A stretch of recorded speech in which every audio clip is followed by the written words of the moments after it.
முதலமைச்சர் விஜய் சங்கீதா இடையே நடந்தது தான் என்ன? அவங்களோட விவாகரத்து மனு முதல் வாபஸ் பெற்றது வரை நம்ம ஒரு குட்டி ரிவைண்ட் பண்ணி பார்க்கலாம். செங்கல்பட்டு குடும்ப நல நீதிமன்றத்தில் சங்கீதா விவாகரத்து கோரி மனு தாக்கல் பண்ணாங்க. அந்த மனுவும் கசிஞ்சுது. அதில் அவங்க என்னென்னலாம் குறிப்பிட்டிருந்தாங்க அப்படிங்கிறத நம்ம ஊடகம் வாயிலாக தெரிஞ்சுக்கிட்டோம். இது அரசியல் ரீதியாக மிகப்பெரிய விவாதங்களை கிளப்பினது. இதுக்கு பின்னணியில் திமுக தான் இருக்குது அப்படின்னு சொல்லி பல்வேறு தாவேகாவினர் குற்றச்சாட்டுகளையும் முன் வச்சாங்க. இந்த தேர்தலில் எதிர்பாராத விதமாக முதலமைச்சர் விஜயும் வின் பண்ணி அவர் முதலமைச்சர் நாற்காலியிலும் அமர்ந்துட்டார்.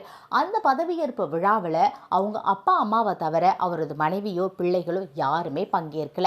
இப்படி இந்த நிகழ்வு சென்று கொண்டு இருக்கக்கூடிய நிலையில தான் ஒரு 2 வாரங்களுக்கு முன்பாக முதலமைச்சர் விஜயின் மகன் சஞ்சய் திடீர்னு தன் அப்பாவை பற்றி ஒரு பேட்டி கொடுத்திருந்தாரு. அது மிகப்பெரிய அளவில் வைரலானது. அதனை தொடர்ந்து தான் அடுத்த ஒரு மிகப்பெரிய விஷயமே நடந்திருக்கு.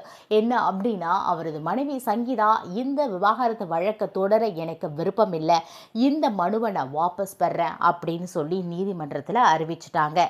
இந்த விவகாரத்திற்கு இதன் மூலமா ஒரு முற்றுப்புள்ளி வைக்கப்பட்டிருக்கு.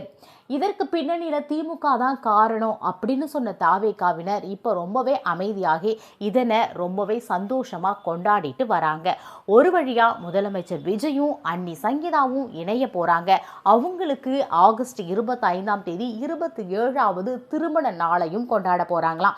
லண்டன்ல இருந்து சங்கீதா சென்னை வர போறாங்களாம். அவங்க மீண்டும் ஒரே குடும்பமா இணைந்து ஒரே வீட்டில் பனையூர்ல வசிக்க இருப்பதாகவும் தகவல்கள் அடிப்படுது.